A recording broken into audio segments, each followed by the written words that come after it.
আমাদের নবী সাল্লাল্লাহু আলাইহি ওয়াসাল্লাম তার মেয়ে ফাতিমা রাদিয়াল্লাহু আনহাকে বলছেন, হে ফাতিমা, হে আমার কলিজার টুকরা মেয়ে, হে আমার কলিজার টুকরা মেয়ে, তুমি শোনো, পৃথিবীতে আমার কাছে যা চাওয়ার তুমি চেয়ে নাও, পরকালে আমি তোমার কোনো হেল্প করতে পারছি না। অথচ আমরা জানি নবী সাল্লাল্লাহু আলাইহি ওয়াসাল্লাম সবার জন্য কি করবেন? সুপারিশ করবেন, সেটা অন্য বিষয়। তোমাকে তোমার হিসাব একাই দিতে হবে, নবী সাল্লাল্লাহু আলাইহি ওয়াসাল্লাম এটা বলছেন।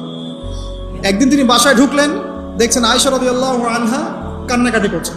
তিনি বলছেন, কি জন্য কাঁদছো হে আয়েশা? আয়েশা রাদিয়াল্লাহু আনহা বলছেন, জাহান্নামের আযাবের ভয়ে আমি কাঁদছি। কি হবে ইয়া রাসূলুল্লাহ আমাদের শেষ হবে?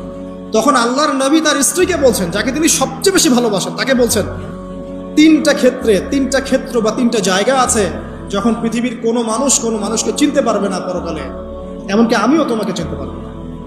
সেটা কি? যখন এই যে মিজানের পাল্লাটা দাঁড় করানো, এই যে এটা ভারী হচ্ছে না হালকা হচ্ছে, এই সময় কেউ কাউকে চিনবে না, কারো কথা কারো মনে থাকবে না। দুই, যখন আমল নামা ছুড়ে দেওয়া হবে, আমল নামা এভাবে উন্মুক্ত করে ছুড়ে দেওয়া হবে, ইকরা কিতাবাক, তুমি আজকে তোমার কিতাব পড়ো, ওয়া কাফা বিনাফসিকা আল-ইয়াওমা আলাইকা হাসিবা, আজকে তুমি নিজেই তোমার নফসের হিসাব নেওয়ার জন্য যথেষ্ট। এই সময় আয়েশা আমি তোমার কথা মনে রাখতে পারবো।